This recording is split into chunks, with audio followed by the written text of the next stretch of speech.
Hello everybody, welcome back to my YouTube channel. So guys, in this video I'm gonna be showing you how to fix enable to verify update. So guys, let's get started without wasting any time. If you try to check or download or install any update on your iPhone, then it's showing that enable to verify update error. So how can you fix this type of error if you're facing this type of error? First of all, you have to close this page, and first of all you have to open the settings and just simply turn on aeroplane mode at least for the 60 seconds, then turn this off. Now after that, check if it's working or not. And if you are using Wi-Fi to download and install the update, just simply turned into mobile data, and if you're using mobile data, turned into Wi-Fi.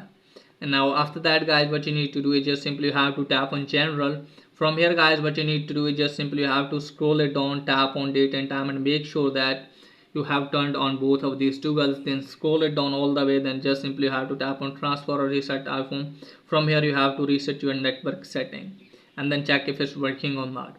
If it's still not working, just simply have to open the settings again. Now scroll it down, tap on general, and just simply have to tap on iPhone storage and make sure that you have enough storage in your iPhone. Okay guys, then close this page. Now after that guys, what you need to do is just simply have to open the settings.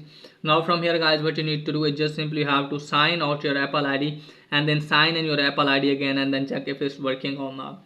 If it's still not working, just simply have to open the settings again. Then you have to scroll it down, tap on general again. From here guys, what you need to do is just simply you have to scroll it down and just simply have to tap on VPN and device management. If you are connected with the VPN, just simply disconnect it. Okay guys, and if you have any installed profile here, just simply you have to remove that profile, and after that hopefully your problem will be fixed. So that's pretty much for today's video. If the video is helpful, please like the video and subscribe my channel. Thanks for watching.